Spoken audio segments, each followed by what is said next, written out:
Isa pong pribilehiyo at karangalan na maimbita po sa inyong first induction ceremonies. Congratulations sa lahat ng mga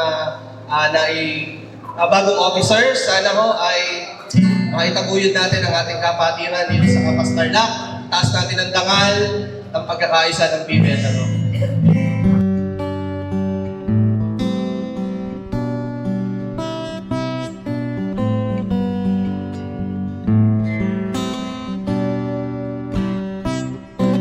Sabi po sa Filipos chapter 2 verse 3, huwag kayong gumawa ng anuman dahil sa pansariling layunin o pagyayabang.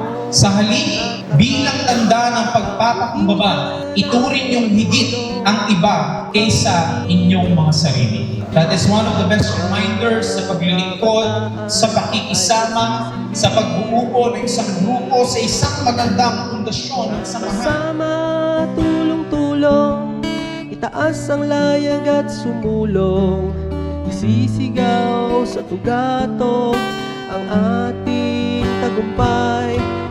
Ang PBSRO Confraternity ay hindi lamang isang organisasyon. Ito ay isang sambayan ng binubuo ng isang layunin. Ang bubugin ang bawat kapatid upang maging may malasakit, may prinsipyo at may tunay na diwa sa pagkakapatiran.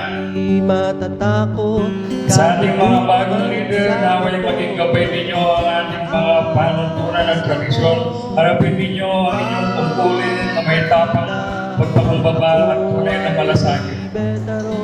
Ang kinabukasan ng ating kapatiran ay nakasalalay sa huli ng pamumulan na inyong ipinapakita. sama-sama, tulong-tulong, itaas ang layag at sumulong, isisigaw sa tugatog ang ating tagumpay.